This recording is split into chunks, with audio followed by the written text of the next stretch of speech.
O sa mga puso nato nga mangompra, Negros Occidental Provincial Vet Office nagmatigayon sa price monitoring sa pagtaas ang presyo sang itlog sa mga merkado. Supply sang itlog sa probinsya bastante apisar sa pagsaka sang presyo suno sa PVO. Nakatutok Irene Pedreso. Nagatangkas nga mga bakantes ng trays ng itlog ang natipon sa manubaligya nga si Joel sa Burgos Public Market sa Bacolod City. 3 na kuno kaadlaw nga wala nakadeliver ang suppliers sini. Oo, kulang sila sa buong. Kuha nila sa buong itlog daw ng hawas. Kila daw sold out. Suno pa kay Joel, magduwas nga ginakulang ang supply sa itlog. Nagsaka man ang presyo sini. Sa monitoring sa Provincial Veterinary Office, yara sa 50 sentimos ang ginsaka sa presyo sa itlog.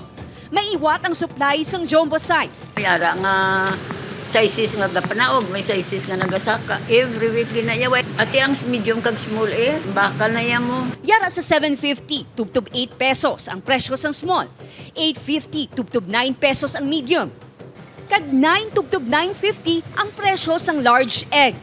Ang mataas nga demand, pagsaka sa presyo sang feeds kag vitamins sang manok, kag ang epekto sa mga nag-agi nga bagyo, ang pila lang sa mga rason sa pagtaas ng presyo sang itlog suno sa PVO. Siguro, grabe ang demand, no? Kay tungod nga nag-start na kita sa last quarter of the year going December. So, amo gina every year nakita namon nga basta gani going December, grabe gid ang demand sang not only egg but also the pork and the chicken. Apisar sini, ginpasiguro sang PVO nga bastante ang supply sang itlog sa probinsya tubtub sa Disyembre. Nagabulig man ang provincial government paagi sa paghatag sang libre nga vitamins sa mga manok kag piso.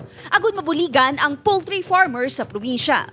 Kung available ang aton vitamins, antibiotics, sa amo na nga pamaagi, makabulig ang probinsya sa ila.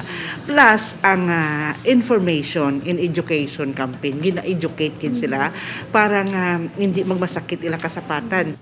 Irene Pedreso para sa GMA Regional TV Early Edition.